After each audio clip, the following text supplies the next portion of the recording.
Fábio, boa tarde para você, boa tarde a todos. O presidente Michel Temer chegou aqui ao Hospital Sírio-Libanês ontem à noite e passou por um cateterismo, um exame para verificar o estado das artérias do coração. Durante a realização deste exame...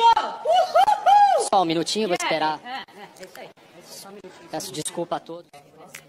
Bom, nós tivemos um problema aí, você vê que nem todo mundo é capaz de compreender como as coisas devem ser, né? E existem outras maneiras de mostrar a própria opinião.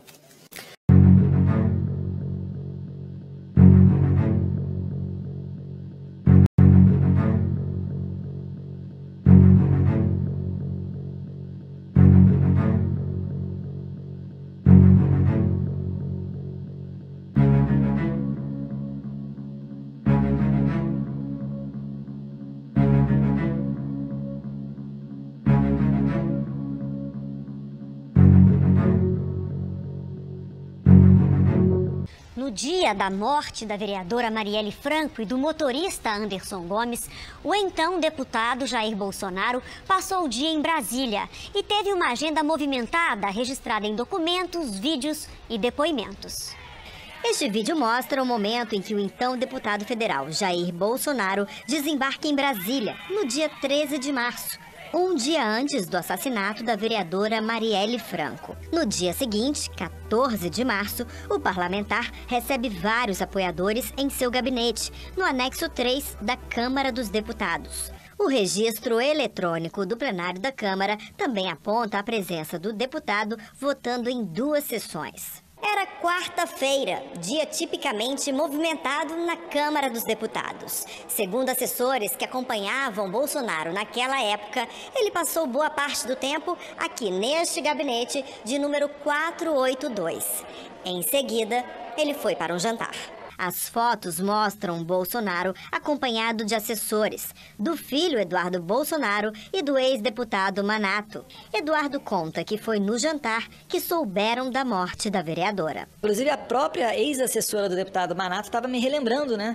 Que eu peguei o celular e comecei a mostrar para as pessoas. Olha, assassinaram uma pessoa aqui, uma vereadora lá no Rio de Janeiro. O ex-deputado Manato, anfitrião naquela noite, relembra o episódio. A sessão da Câmara dos Deputados acabou precisamente às 20 horas e 57 minutos.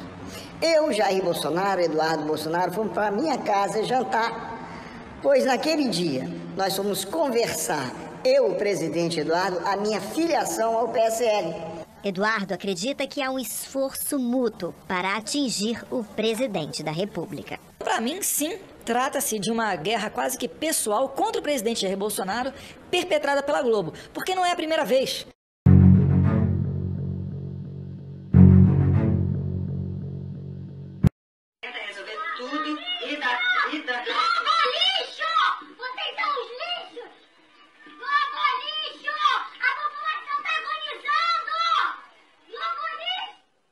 Essa decisão que saiu ontem. O que está funcionando aqui no município de Búzios? Somente restaurantes em delivery e também supermercados, distribuidores de água, serviços considerados essenciais.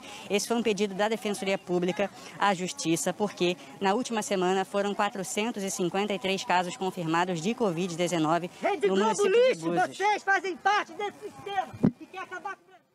Infelizmente, a gente teve que interromper aí a transmissão, o sinal do Paulo Henrique por uma manifestação inadequada.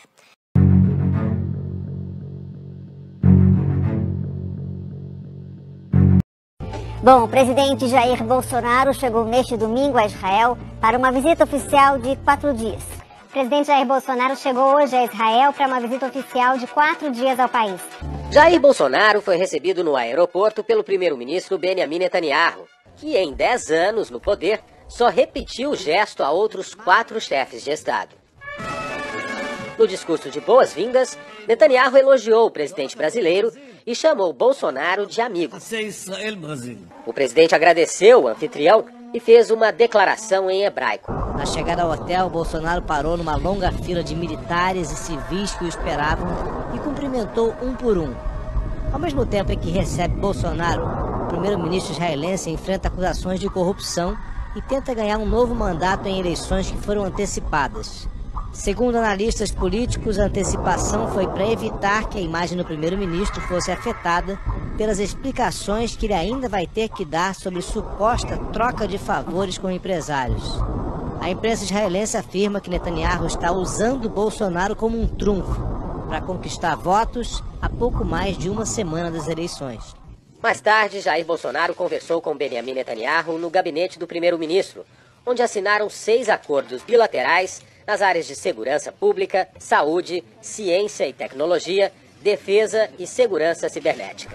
O senador Flávio Bolsonaro, do PSL do Rio, filho do presidente que integra a comitiva, disse que a data da visita não tem relação com as eleições em Israel. Foi uma coincidência. Também neste domingo, o senador Flávio Bolsonaro visitou o maior e principal centro médico de Israel, um hospital público. Flávio presenteou 2 crianças, uma palestina e outra israelense, e se disse impressionado com a capacidade de atendimento do hospital. É possível levar um tipo de hospital desse ou esse tipo de tecnologia para um hospital público no Brasil? Tu acredita nisso? Olha, a gente tem recurso humano para isso, a gente tem que gerir melhor os nossos recursos, ter um pouquinho mais de controle e transparência sobre os nossos investimentos e gastos. É possível sim, nós temos hospitais no Brasil que são desse padrão aqui. A gente vai conseguir chegar lá. Amanhã o presidente continua a maratona de compromissos em Israel e termina na quarta-feira, quando ele retorna ao Brasil. A algumas dezenas de quilômetros de onde estava a comitiva brasileira com 4 ministros e 4 parlamentares, tanques israelenses atacaram a faixa de Gaza em resposta ao disparo de foguetes contra Israel no sábado, pelo grupo extremista Hamas, que controla o território palestino. As tensões entre israelenses e palestinos aumentaram nos últimos dias, com mortos e feridos. Mas o presidente brasileiro deixou o anúncio mais esperado pelo governo de Israel para ser feito na residência oficial de Benjamin Netanyahu. Antes da viagem, Bolsonaro recebeu um convite para visitar também os territórios palestinos, mas recusou. O ministro Augusto Heleno disse que faltou tempo. Não tem tempo, você vai para os palestinos, vai alongar a viagem. Nós temos hoje da organização para não vamos comparar, não. Pelo amor de Deus, tchau. Chega. Nos interessa essa aproximação com Israel, sem que isso signifique de maneira nenhuma um afastamento da comunidade árabe. O ministro Augusto Heleno também comentou o porquê da comitiva brasileira não visitar o lado palestino durante a viagem. Porque nem se pensou nisso. Eu acho que isso é a mesma coisa que você visitar a Argentina. Outro dia nós fomos ao Chile e não fomos à Argentina. Vai ter uma outra época para ir. Não querem fazer ilações que não são corretas. Não são ilações, não é uma ilação correta isso. Não tem tempo, você vai para Palestina e vai alongar a viagem. Na reunião aqui na residência oficial do primeiro-ministro, o presidente Jair Bolsonaro fez o anúncio que era o mais esperado dessa viagem para os israelenses. Mas não foi exatamente o que eles queriam. O presidente disse que o Brasil vai abrir um escritório de representação comercial em Jerusalém. Isso significa que, por enquanto, a embaixada brasileira continua em Tel Aviv. Na campanha eleitoral, Jair Bolsonaro cogitou transferir a embaixada brasileira de Tel Aviv para Jerusalém. A embaixada do Brasil não vem para Jerusalém. Para evitar problemas com o mundo árabe, o governo brasileiro anunciou a abertura de um escritório comercial aqui na Cidade Santa, que vai funcionar como uma extensão da embaixada do Brasil em Tel Aviv. Netanyahu afirmou que este é um primeiro passo e que espera que a transferência da embaixada para Jerusalém aconteça em breve.